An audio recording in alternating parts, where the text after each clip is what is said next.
Japan की आर्थिक कहानी सच में किसी रोमांचक फिल्म से कम नहीं है। एक ऐसा चमत्कार जो बाद में एक बहुत बड़ी चेतावनी बन गया।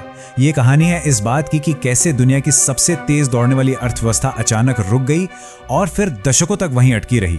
तो चलिए इसके पीछे की वजहों को जरा गहराई से समझते हैं। जरा 1980 के दशक की बात करते हैं। उस वक्त जापान का दबदबा कुछ ऐसा था कि उसकी जमीन की कुल कीमत पूरे अमेरिका की जमीन से 4 गुना ज्यादा थी। जी हाँ, 4 गुना।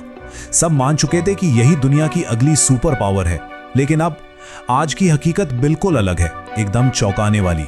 आज जापान दुनिया का सबसे ज्यादा कर्जदार देश है। उसकी आबादी सिकुड़ रही है और अकेले 2025 में ही करीब 10,000 कंपनियां दिवालिया हो गईं। ये जमीन आसमान का फर्क है। तो सवाल सीधा सा है, आखिर ये हुआ कैसे? एक ऐसा आर्थिक चमत्कार जो कभी रुकने वाला नहीं लग रहा था, वो दशकों तक चलने वाली एक आपदा में कैसे बदल गया? चलिए इस दिलचस्प पहेली को परत दर परत सुलझाते हैं। तो इस कहानी की जड़ें जाती हैं दूसरे विश्व युद्ध के बाद के दौर में, जब सब कुछ बदल रहा था। और तभी अमेरिका ने एक ऐसा फैसला लिया जो उस वक्त बहुतों को हैरान कर गया। उसने अपने सबसे बड़े दुश्मन को ही एक ग्लोबल सुपर पावर बनाने की ठान ली।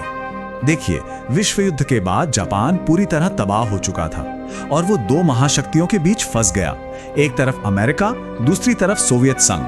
अब अमेरिका के लिए ये एक बहुत बड़ी चिंता की बात थी।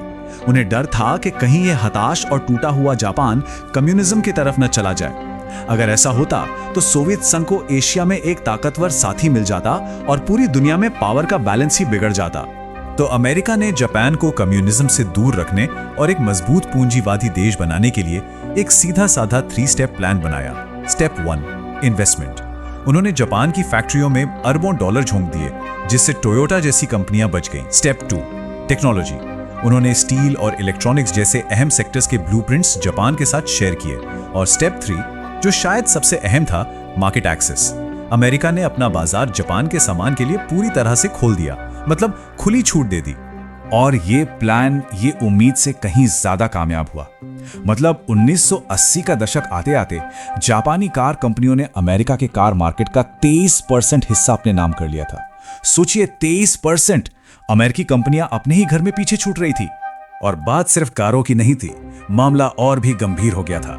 1989 तक जापान ने सेमीकंडक्टर मार्केट में भी अमेरिका को पीछे छोड़ दिया।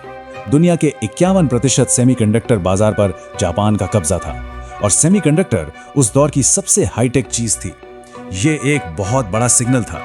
अब जापान की इस जबरदस्त कामयाबी से अमेरिका में खलबली मचना तो लाजमी था।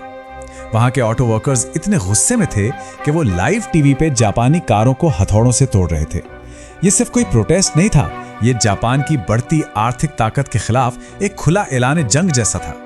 और यहीं पर कहानी में एक बड़ा ट्विस्ट आता है। अमेरिका को यह एहसास होने लगा कि जिस दोस्त को उन्होंने अपने हाथों से खड़ा किया था, वो अब उनके लिए ही एक बड़ा खतरा बनता जा रहा है। और अब वक्त आ गया था इस पर लगाम कसने का।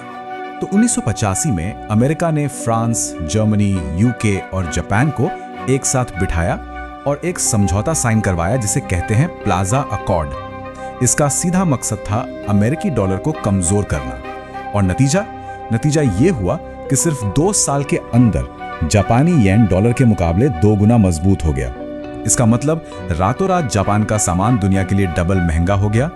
उनका जो सबसे बड़ा एडवांटेज था वो एक झटके में खत्म हो गया। अब इस बड़े झटके से उभरने के लिए जापान ने 2 बहुत बड़े फैसले लिए और यही फैसले आगे चलकर उसकी सबसे बड़ी गलती साबित हुए। पहला, टोयोटा जैसी बड़ी बड़ी कंपनियों ने अपनी फैक्ट्रियां और नौकरियां जापान से बाहर शिफ्ट करना शुरू कर दिया।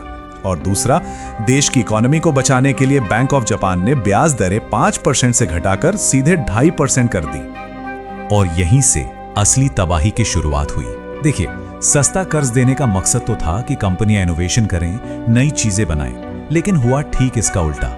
इस सस्ते पैसे ने इतिहास के सबसे बड़े इकोनॉमिक बबल, यानी एक ऐसे गुब्बारे को हवा दी जिसने जल्द ही पूरे देश को अपनी चपेट में ले लिया।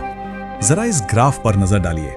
ये सिर्फ नंबर नहीं है, ये एक पूरे देश के जुनून को दिखाते हैं। 1980 के दशक की शुरुआत में जापान का स्टॉक इंडेक्स निकी 225 करीब 6000 के लेवल पर था और 1989 तक ये पहुंच गया लगभग 39,000 पर।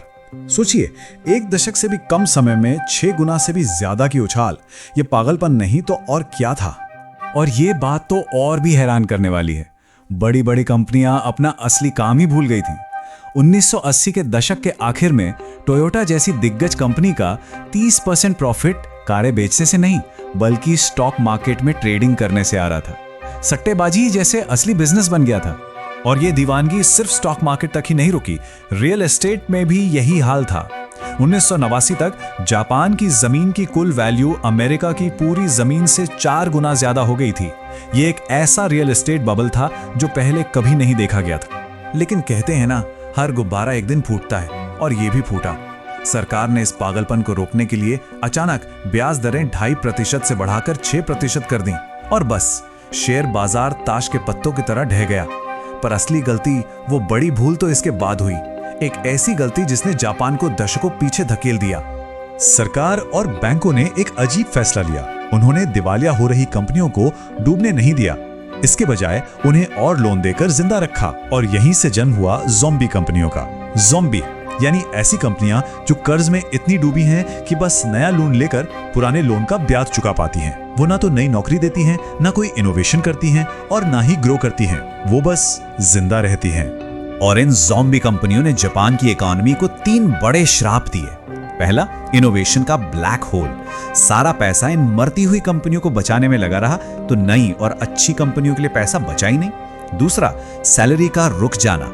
ये ज़ॉम्बी कंपनियां जिंदा रहने के लिए बहुत सस्ते में सामान बेचती थी, जिससे बाकी अच्छी कंपनियों का भी प्रॉफिट खत्म हो गया और सैलरी बढ़नी बंद हो गई। और तीसरा, जो सबसे दर्दनाक था, एक पूरी पीढ़ी का बर्बाद हो जाना। जरा उस पीढ़ी के बारे में सोचिए। वो युवा जो 1995 के आसपास ग्रेजुएट हुए, उन्हें मार्केट में कोई अच्छी नौकरी ही नहीं मिली। सालों तक उन्होंने छोटी मोटी कम स्किल वाली नौकरियां की। नतीजा, उन्होंने कभी मैनेजमेंट या स्ट्रैटेजी जैसे जरूरी स्किल्स सीखे ही नहीं। आज वो लोग 50 साल के हो चुके हैं, उनके पास लीडरशिप रोल के लिए कोई एक्सपीरियंस नहीं है, और उनमें से कई तो आज भी अपने माता पिता की पेंशन पर जी रहे हैं। ये एक आर्थिक आंकड़े से कहीं ज्यादा एक मानवीय त्रासदी है। और इस आर्थिक ठहराव का असर सीधा समाज पर पड़ा। जब अच्छी नौकरियां ही नहीं थी तो लोगों के लिए शादी करना और परिवार शुरू करना बहुत मुश्किल हो गया। नतीजा ये हुआ कि 50 साल की उम्र तक हर 4 में से 1 पुरुष अविवाहित रह गया, और इसका असर जन्म दर पर दिखा। जहां 1970 के दशक में हर साल 20 लाख बच्चे पैदा होते थे, आज ये आंकड़ा 7 लाख से भी नीचे चला गया है। ये किसी भी देश के लिए एक बहुत खतरनाक संकेत है। तो ये सिर्फ नंबरों और ग्राफ की कहानी नहीं है, ये लाखों लोगों की जिंदगी की, उनकी उम्मीदों की त्रासदी है। तो सवाल यह है कि जापान की इस कहानी से पूरी दुनिया क्या सीख सकती है? क्या सबक हैं जो हमें याद रखने चाहिए? यहाँ 3 बहुत बड़े सबक हैं। पहला, फेल होने देना जरूरी है। जो कंपनियां काम नहीं कर रही, उन्हें बचाने की कोशिश में पूरी इकोनॉमी रुक जाती है। उन्हें डूबने देना जरूरी है ताकि पैसा और टैलेंट सही जगह यानी नई और इनोवेटिव कंपनियों में लग सके। दूसरा सबक, अपने सारे अंडे एक ही टोकरी में मत रखो, यानी सिर्फ एक देश पर व्यापार के लिए निर्भर रहना बहुत बड़ा जोखिम है। और तीसरा और सबसे जरूरी सबक, किसी भी देश की असली दौलत उसके लोग होते हैं। एक पढ़ी लिखी काम करने वाली युवा आबादी के बिना कोई भी देश आगे नहीं बढ़ सकता। और आखिर में एक बड़ा सवाल जो इस पूरी कहानी को आज हमारे लिए बहुत जरूरी बना देता है, आज दुनिया में ऐसे कौन से देश हैं जो अपनी व्यापारिक निर्भरता, रियल एस्टेट के बढ़ते दामों या घटती आबादी के साथ जाने अनजाने में जापान वाली ही गलतियां दोहराने की राह पर चल पड़े हैं?